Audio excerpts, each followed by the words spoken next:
उदाहरण क्रमांक 6. आता ह्याच्यामध्ये रेडियस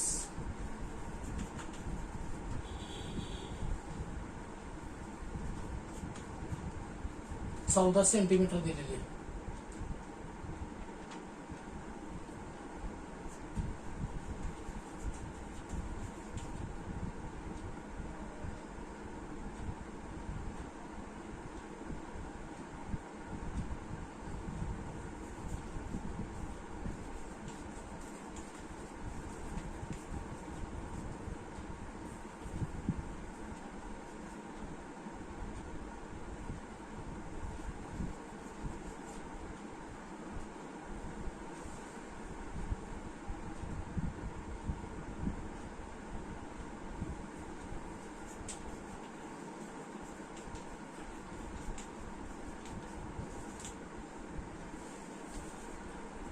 तर या उदाहरणामध्ये तुम्हाला त्रिज्या, या वर्तुळ पाकळीची त्रिज्या काय दिलेली आहे? 14 centimetre. Length of arc of sector. Arc म्हणजे काय? कंस. वर्तुळ कंसाची लांबी किती दिलेली आहे? 28 सेंटीमीटर. तर एरिया ऑफ सेक्टर म्हणजे वर्तुळ पाकळीचं क्षेत्रफळ विचारले. वर्तुळ पाकळीचे क्षेत्रफळ. आता इथं वर्तुळ कंस लांबी बरोबर एल बरोबर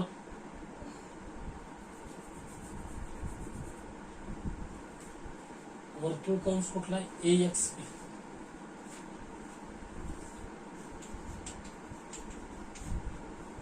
वर्तुळ कंस AXB ची लांबी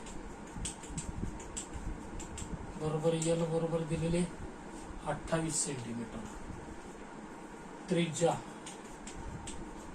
बरोबर आर बरोबर तुम्हाला दिलेली आहे 14 सेंटीमीटर. 14 सेंटीमीटर.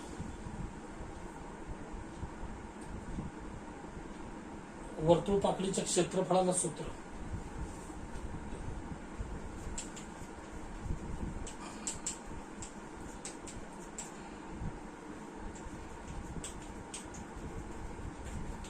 थीटा छेद 360 गुणिले पाय आर वर्ग. थीटा छेद 360 गुणिले पाय आर वर्ग. क्षेत्रफळ काढायचंय तुम्हाला.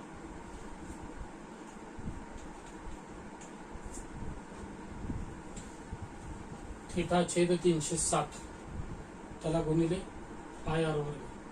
अँगल किती दिलेला आहे?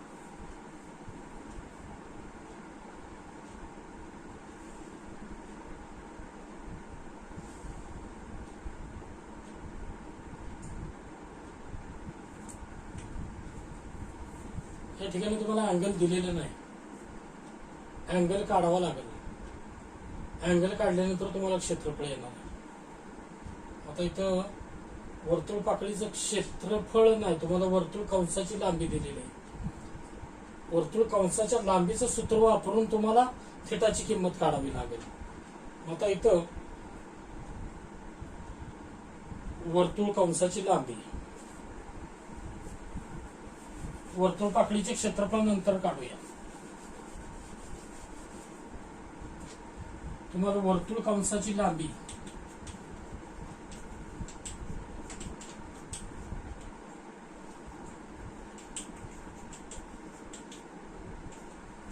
दिलेली आहे 28 सेंटीमीटर. म्हणजेच तुम्हाला थीटा छेद 360 त्याला गुणिले 2 पाय आर बरोबर दिलेले 28. हे सूत्र पाठांतर करा. वर्तुळ कंसाची लांबी, वर्तुळ कंसाची लांबी असताना थीटा छेद 360 ला गुणिले 2 पाय आर असतं आणि वर्तुळ पाकळीचं क्षेत्रफळ इथं असताना थीटा छेद 360 ला गुणिले पाय आर वर्ग असते. 2 पाय आर आणि पाय वर्ग, दोन सूत्र कुठली? वर्तुळ कंसाची लांबी आणि वर्तुळ पाकळीचे क्षेत्रफळ, दोन्ही मध्ये फरक. वर्तुळ कंसाची लांबी असताना इथं 2 पाय आर, वर्तुळ पाकळीचे क्षेत्रफळ असताना इथं पाय आर वर्ग. आता इथं आर ची किंमत 14 दिलेली आहे. मग थीटा भागिले 360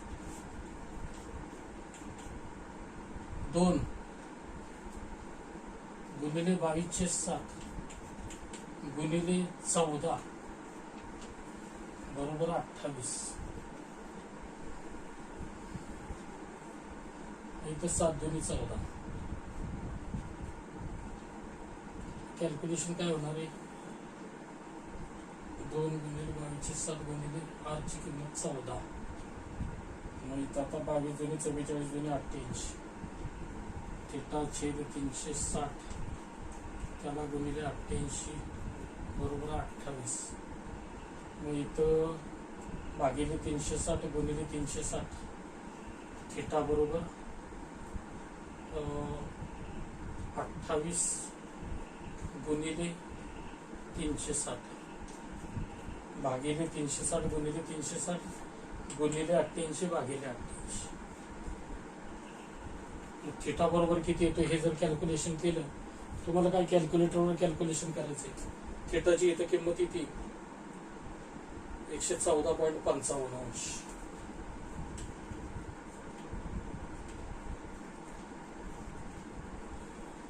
114.55 थिटा आला. आता हे तुम्हाला वर्तुळ कंसाची लांबी वापरून तुम्हाला थिटा काढता आला. थिटा का काढला तर आपल्याला एरिया ऑफ सेक्टर काढायचं आहे. वर्तुळ पाकळीचं क्षेत्रफळ काढायचंय. वर्तुळ पाकळीचं क्षेत्रफळ मध्ये थिटा असतो. ते थिटाची किंमत माहीत असल्याशिवाय तुम्हाला ते क्षेत्रफळ काढता येणार नाही. म्हणून आपण वर्तुळ कंसाच्या लांबीचं सूत्र वापरलं. वर्तुळ कंसाच्या लांबीचं सूत्र का वापरलं तर ते आपल्याला दिले आहे म्हणून. त्याच्या आधारे आपण थिटा काढला. आता वर्तुळ पाकळीचे क्षेत्रफळ इथं घ्या.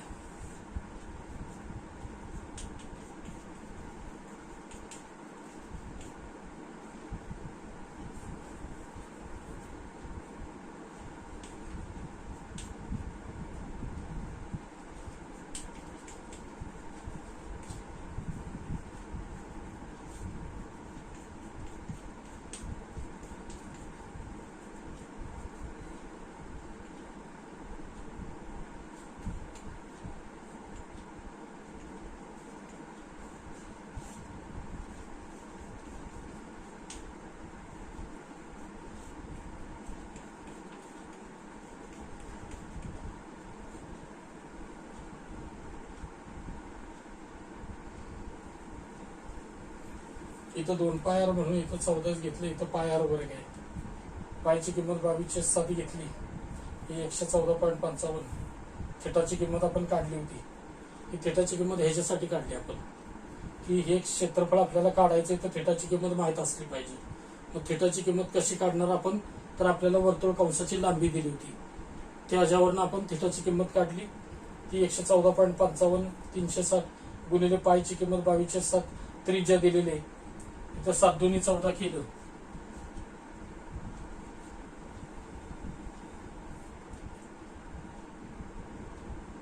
आता हे जर टोटल कॅल्क्युलेशन केलं तुम्ही म्हणजे 114.55 त्याला गुणिले इथं 2 आहे. हे 14 आहे. 22 दुनी 44 गुणिले 14 केलं. आणि त्याला भागिले 360.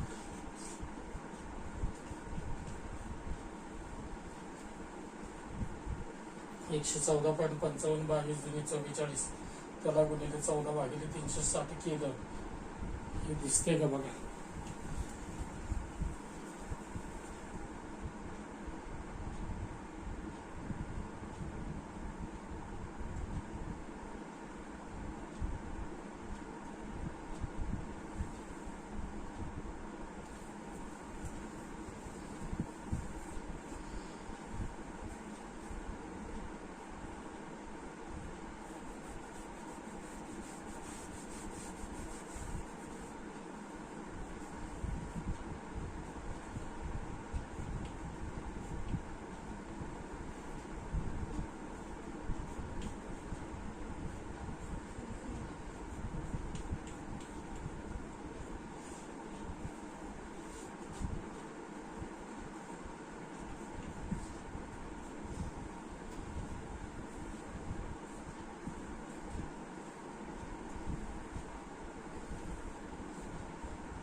फायनल उत्तर 196 चौरस सेंटीमीटर. 196 चौरस सेंटीमीटर. कॅल्क्युलेशन तुम्हाला कॅल्क्युलेटरनं करायचं म्हणून मी जास्त ह्याच्यात पडत नाही.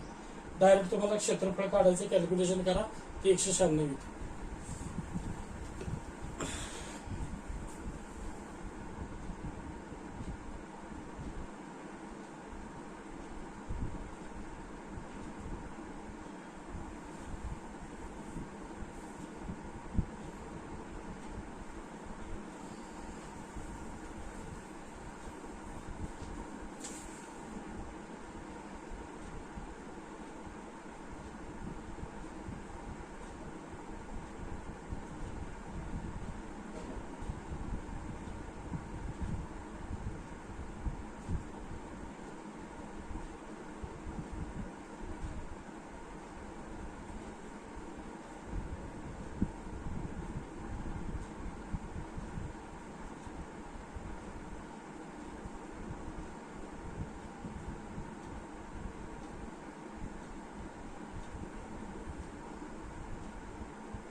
उदाहरण क्रमांक 7.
उदाहरण तुम्हाला असे दिलेले आहे, find remaining area of circle inscribing triangle of base 5 centimetre आणि हाईट 10 सेंटीमीटर.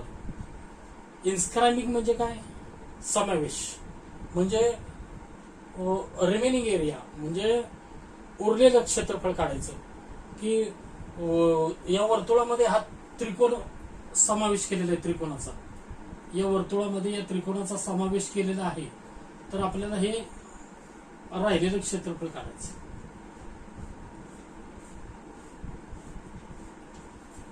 हे आपल्याला राहिलेलं क्षेत्रफळ काढायचं. त्यासाठी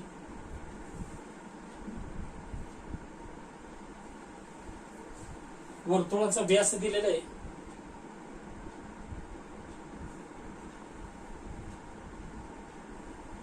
डायमीटर ऑफ सर्कल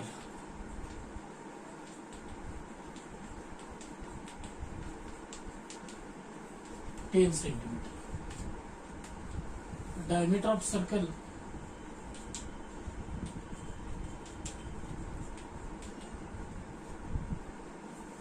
10 सेंटीमीटर. तर तुम्हाला हे वर्तुळ दिलेले आहे. या वर्तुळाचा व्यास दिलेला आहे 10 सेंटीमीटर.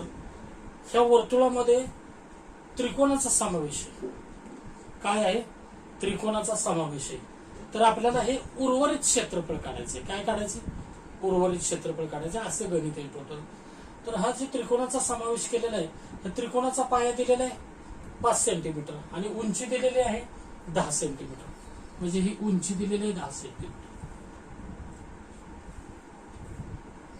उंची काय दिलेली आहे? 10 सेंटीमीटर. पाया इथं बी म्हणा. बी दिलेला आहे 5 सेंटीमीटर. हा 5 सेंटीमीटर आहे. ही उंची 10 सेंटीमीटर आहे. वर्तुळाचा व्यास किती दिलेला आहे? 10 सेंटीमीटर. दोन्ही 10 दिले का बघा. बरोबर आहे. वर्तुळाचा व्यास सुद्धा 10 दिलेला आहे आणि त्रिकोणाची उंची सुद्धा 10 दिलेली आहे. तर आपल्याला हे क्षेत्रफळ काढायचे, उर्वरित क्षेत्रफळ. काय करावं लागेल? आधी अख्ख्या वर्तुळाचं क्षेत्रफळ काढावं लागेल, त्रिकोणाचं क्षेत्रफळ काढावं लागेल आणि दोन्हींची वजाबाकी करावी लागेल. मग इथं आता डायमीटर ऑफ सर्कल 10 सेंटीमीटर म्हणजे डी बरोबर 10 सेंटीमीटर. म्हणून आर बरोबर 5 सेंटीमीटर. आर बरोबर 5 सेंटीमीटर. एरिया ऑफ सर्कल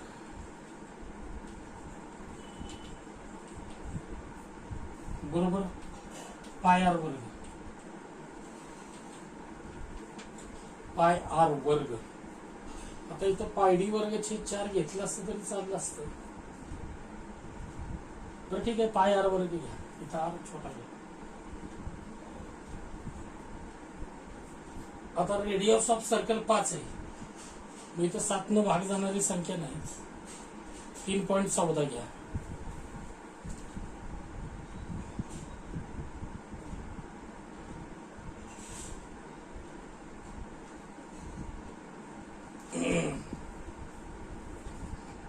तर ह्याची किंमत इथं 22/7 घ्या. नंतर आपण फुल कॅल्क्युलेशन करू. 22/7 घ्या आणि इथं 5 गुणिले 5 म्हणजेच 22 गुणिले 25 त्याला छेद 7 म्हणजेच 22 25 जुनी 50 5 25 जुनी 50 आणि 5 55 550 छेद 7 चौरस सेंटीमीटर. हे आलं एरिया ऑफ सर्कल. आता एरिया ऑफ ट्रायंगल.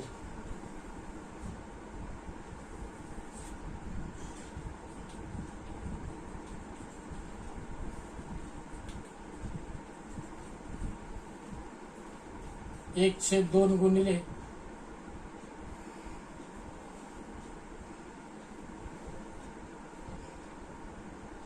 पाया गुणिले उंची. त्रिकोणाचा पाया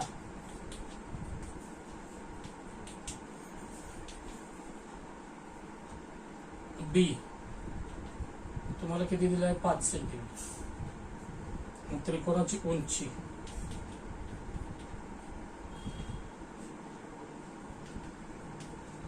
एच दिलेली 10 सेंटीमीटर.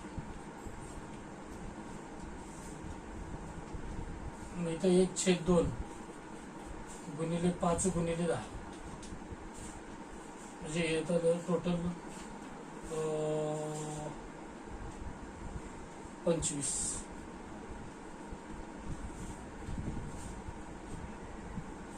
आता हे अख्ख्या वर्तुळाचं क्षेत्रफळ काय आलं 550 भागिले 7 आणि त्रिकोणाचं क्षेत्रफळ काय आलं 25 चौरस सेंटीमीटर. आता तुम्हाला रिमेनिंग एरिया काढायचा आहे.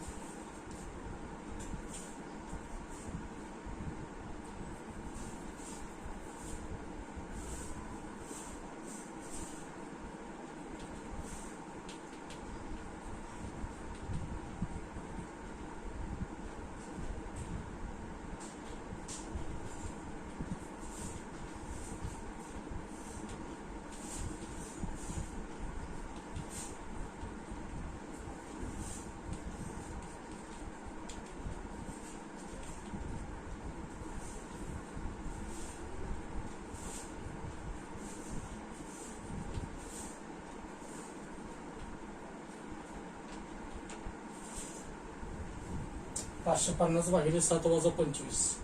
मी मगाशी सांगितले 550 वजा 25 करू नका. जिथं छेद नाही तिथं एक समजायचा, जिथं छेद नाही तिथं एक समजायचं आणि हे कॅल्क्युलेशन करायचं. तर इथं लसावी काढायचा 7.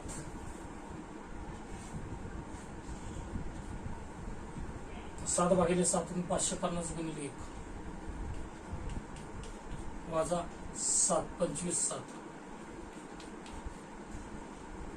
बरोबर 550 वजा 25 7 25 टक्के 150 पावणे 200 त्याला भागिले 7. तर बरोबर आहे. हे कॅल्क्युलेशन येते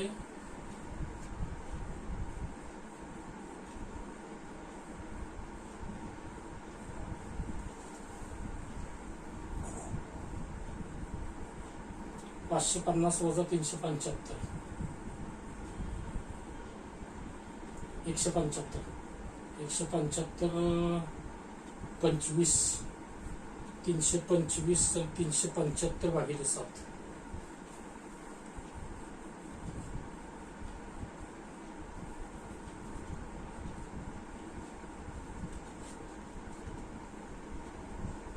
375 भागिले 7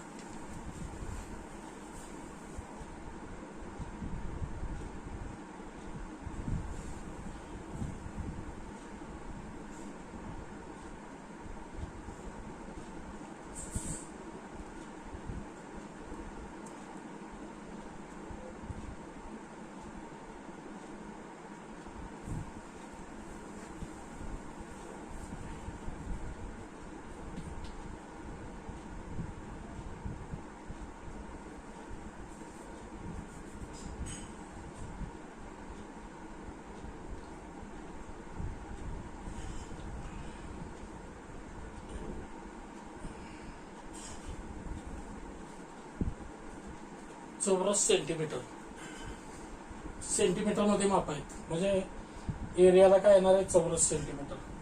हे तुम्हाला हे सुद्धा उत्तर ऑप्शन येईल किंवा ह्याला मिश्र सुद्धा उत्तर येईल. 375 भागिले 7 केलं तर तुम्हाला मिश्र मध्ये उत्तर येते 53.4/7 53.4/7. मला ह्याला मिश्र कसं करायचं 375 ला भागिले 7 केलं 375 ला भागिले 7 केलं तर 53 चा भाग लागतोय. कितीचा 53चा. 53 हे पूर्णांक स्थानी घ्यायचं, बाकी उरते 4 ही अंशस्थानी घ्यायची, छेद आहेत असं मानायचं. 53.4/7. आता इथे जागा नाहीये.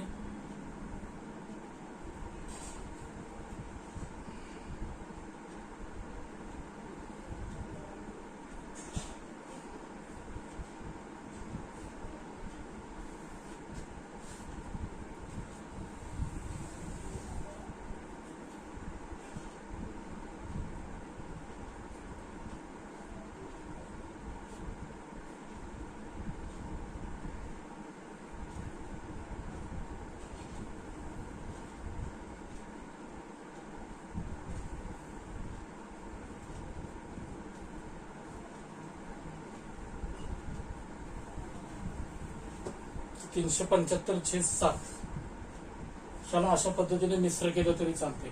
375 भागिले 7 केलं तर भाग लागतोय 53चा. बाकी उरते 4 ती अंशस्थानी घ्यायची, छेद आहे तसा मांडायचा. म्हणजे ह्या दोन्हींचा गुणाकार केला आणि त्याच्यात अधिक 4 केलं तर हे येतंय आणि त्याला भागिले 7. मिश्रचं साधं करताना काय करतो आपण? मिश्रचा साधा अपूर्णांक करताना पूर्णांकानं छेदाला गुंततो, पूर्णांकानं छेदाला गुंततो, त्याच्यात अंश मिळवतो आणि छेद आहे तसा मांडतो. म्हणजे ह्याचं साधं रूप हे आणि ह्याचं मिश्र करताना काय करतो? 375 ला भागिले 7 करतो. भाग कितीचा लागतो ते पूर्णांक स्थानी घेतो, बाकी जी उरती ती अंशस्थानी घेतो आणि छेद आहे तसा मांडतो. तर फायनल उत्तर हे किंवा हे दोन्हीतलं कुठलं पेपरमध्ये येतं असं आहे ते बघा, त्या पद्धतीने लिहा. घ्या पटकन. उदाहरण क्रमांक 7.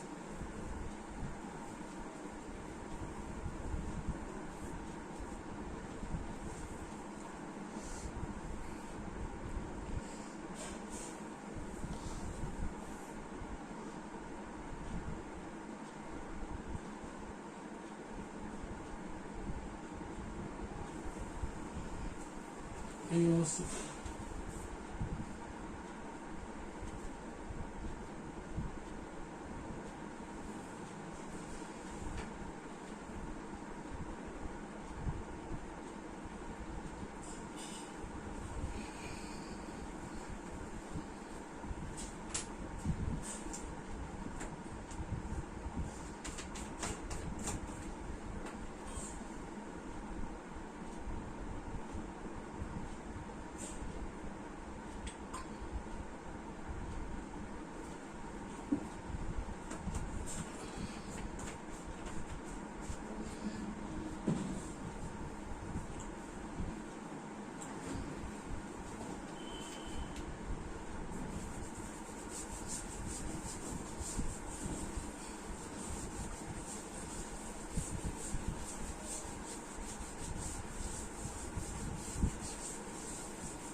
उदाहरण 8.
ए रेक्टँग्युलर शीट. रेक्टँग्युलर शीट म्हणजे काय? आयताकृती शीट. साईज काय दिली? 8x6. 8 सेंटीमीटर गुणिले 6 सेंटीमीटर. 8 सेंटीमीटर लांबी, रुंदी 6 सेंटीमीटर, अशी रेक्टँग्युलर शीट दिलेली आहे. 4 क्वाड्रंट्स ऑफ सर्कल्स म्हणजे 4 क्वाड्रंट्स ऑफ सर्कल्स म्हणजे वर्तुळाचे 4 भाग. 4 quadrants of circles of radius 2 centimetre. 2 centimetre त्रिज्येचे 4 क्वाड्रंट सर्कलचे are cut away at corners म्हणजे असे हे 2 सेंटीमीटरचे 4 कॉर्नर कट केलेले.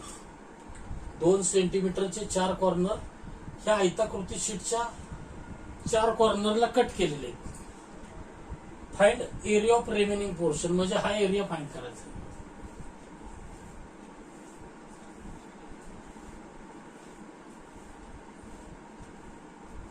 हा एरिया फाइंड करायचा. काय करावं लागेल? आयताकृती शीटचं क्षेत्रफळ काढावं लागेल. त्यानंतर ह्या 4 कॉर्नरचं क्षेत्रफळ काढावं लागेल. आता मला एक सांगा, हे जे 4 कॉर्नर आहेत, हा एक कॉर्नर म्हणजे क्वाड्रंट ऑफ सर्कल आहे. एक कॉर्नर हा क्वाड्रंट ऑफ सर्कल आहे. क्वाड्रंट ऑफ सर्कल म्हणजे काय? वर्तुळाचा 4था भाग आहे. हा जर एक वर्तुळाचा 4था भाग असला तर 1 2 3 4 हे 4 भाग मिळून एक अख्खं वर्तुळ होणार आहे. 4 भाग मिळून एक अख्खं वर्तुळ होणार आहे. तर हे आधी पहिल्यांदा ह्या शीटचं क्षेत्रफळ पूर्ण काढावं लागेल आयताकृती. नंतर हे टोटल 4 कॉर्नर म्हणजे एक अख्खं वर्तुळ, त्याचं क्षेत्रफळ काढावं लागेल आणि दोन्हींची वजाबाकी करावी लागेल. तर पहिल्यांदा एरिया ऑफ रेक्टँग्युलर शीट काढू. एरिया ऑफ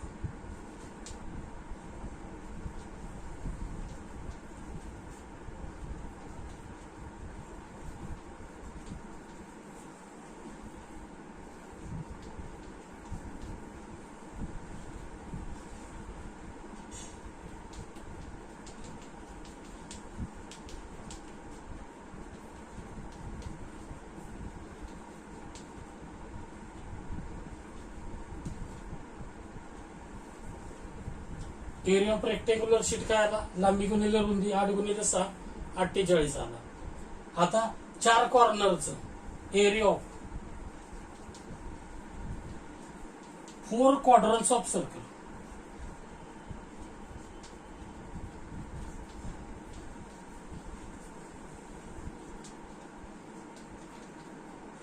मग 4 गुणिले 4 क्वाड्रंट्स ऑफ सर्कल म्हणजे अख्ख्या वर्तुळाचं क्षेत्रफळ कसं येतंय बघा. एका क्वाड्रंटचं क्षेत्रफळ काय असणार आहे? हा वर्तुळाचा 4था भाग आहे. 4था भाग वर्तुळाच्या अख्ख्या क्षेत्रफळाचं सूत्र काय आहे? पाय आर वर्ग. त्याला भागिले 4 केलं की 4थ्या भागाचं क्षेत्रफळ येणार आहे. मग हे 4 भाग आहेत टोटल. मग 4 गुणिले पाय आर वर्ग छेद 4 म्हणजेच हे 4 ला 4 गेले तर पाय आर वर्ग राहिलं.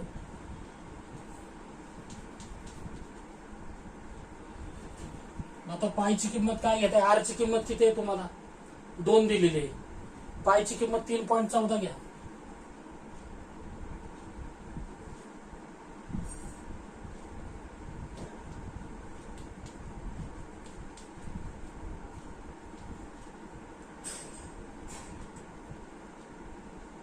म्हणजे हे 4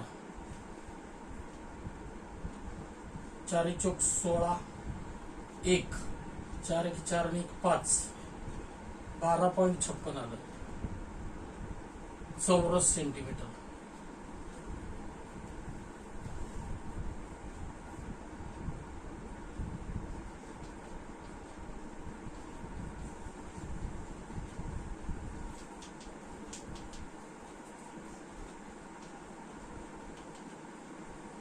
पायार वर्ग भागिले 2 येणार. सॉरी, पायार वर्ग भागिले 2. पायार वर्ग नाही छेद 4 बरोबर आहे. एरिया ऑफ सर्कल पायार वर्ग हे 4 ला 4 गेले.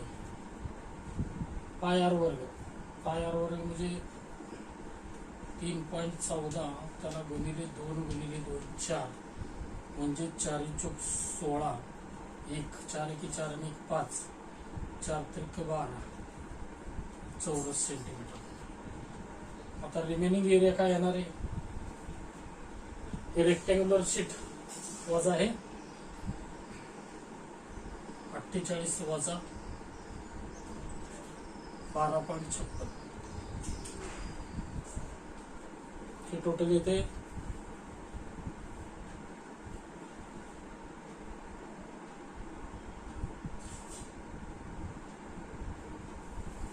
48 वजा 12.56 करा.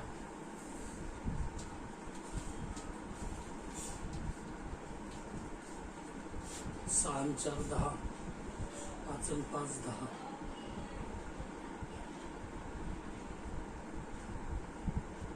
6 आणि 4 10 6 आणि 4 10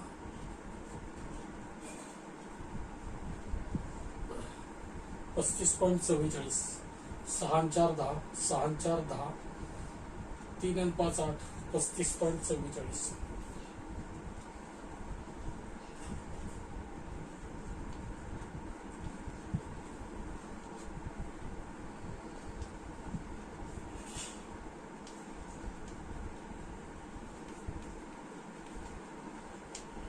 घ्या दोन्हींची वजाबाकी म्हणजे रिमेनिंग एरिया येणार आहे. मागाचे उदाहरण आपण तसलं बघितलं. हे उदाहरण लिहून घ्या. हे टोटल स्क्रीनशॉट मारा पटकन.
उदाहरण क्रमांक 9.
उदाहरण असं दिलेलं आहे, find perimeter of given circular disk.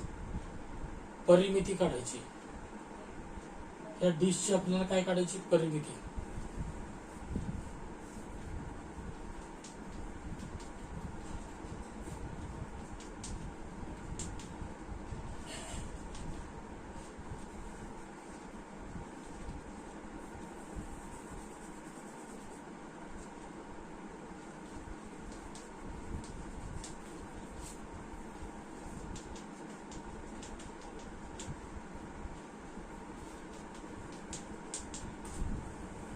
आता परिमिती म्हणजे काय? तर सर्व बाजूंची बेरीज. मग आता ही जी डिस्क दिलेली आहेत ह्याच्यात बाजू काय काय आहेत? एक तर हा आर्क आहे, म्हणजे कंस आहे. हा वर्तुळ कंस आहे. आणि ही त्रिज्या ही त्रिज्या आहे. ही त्रिज्या ही त्रिज्या आहे. कशा कशाची बेरीज केली पाहिजे? वर्तुळ कंसाची लांबी काढली पाहिजे आणि त्याच्यात ही त्रिज्या ही त्रिज्या मिळवली पाहिजे. तेव्हा ती परिमिती येणार आहे पूर्ण तुमच्या डिस्कची. संपूर्ण डिस्कची परिमिती काय येणार आहे? वर्तुळ कंसाची लांबी अधिक ही त्रिज्या अधिक ही त्रिज्या. मग आता आपल्याला वर्तुळ कंसाची लांबी तर काढली पाहिजे. तर वर्तुळ कंसाची लांबी जर काढायची म्हणली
इथं वाटलंच एक द्या.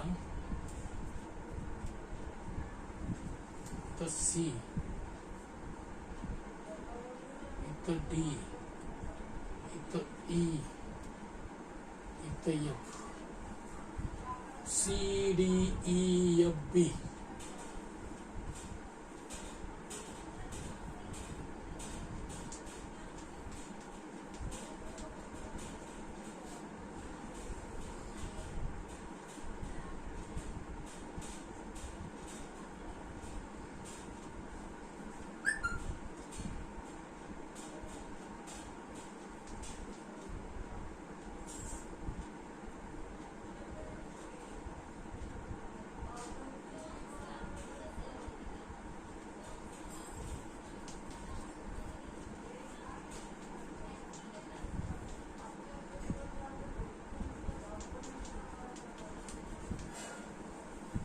बघा तुम्हाला समजेल असं मांडलं मी. संपूर्ण डिस्कची परिमिती हे काय येणार आहे? हा जो वर्तुळ कंस आहे सी डी ई एफ बी, हा वर्तुळ कंस, त्याची लांबी अधिक ही ए बी त्रिज्या अधिक एसी त्रिज्या. आता पहिल्यांदा काय काढावं लागेल? वर्तुळ कंसची लांबी.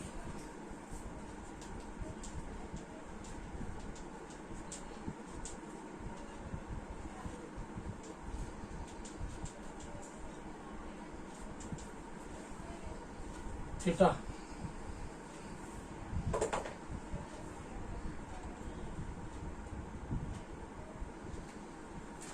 भागिले 360, त्याला गुणिले काय?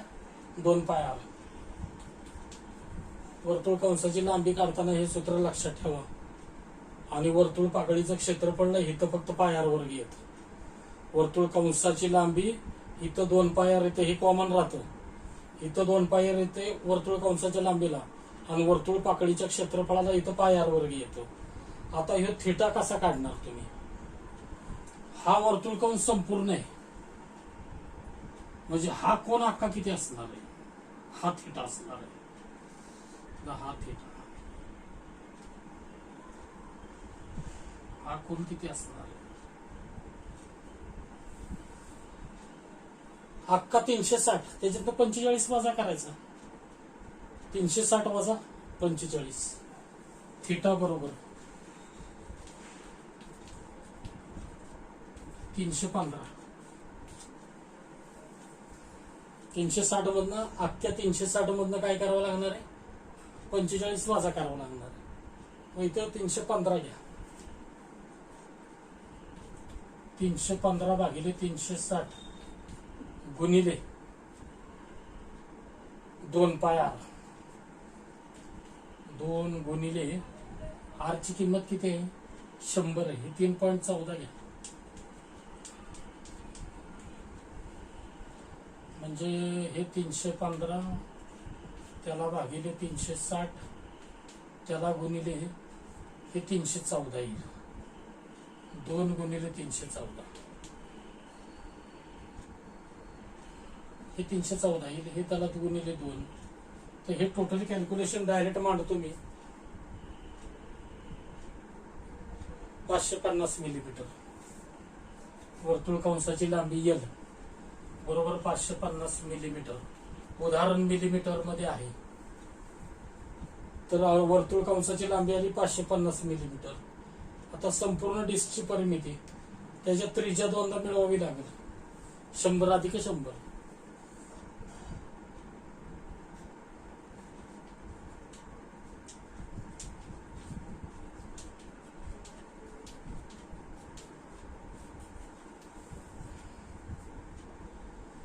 $550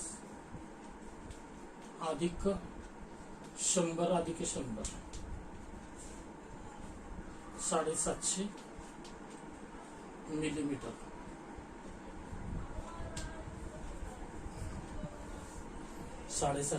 इथे लिहिलंय मी. AB अधिक AC संपूर्ण डिस्कची परिमिती. वर्तुळ कंसाची लांबी आली 550. AB अधिक AC हे AB अधिक AC 100 अधिक 100 750 घ्या. उदाहरण क्रमांक 9.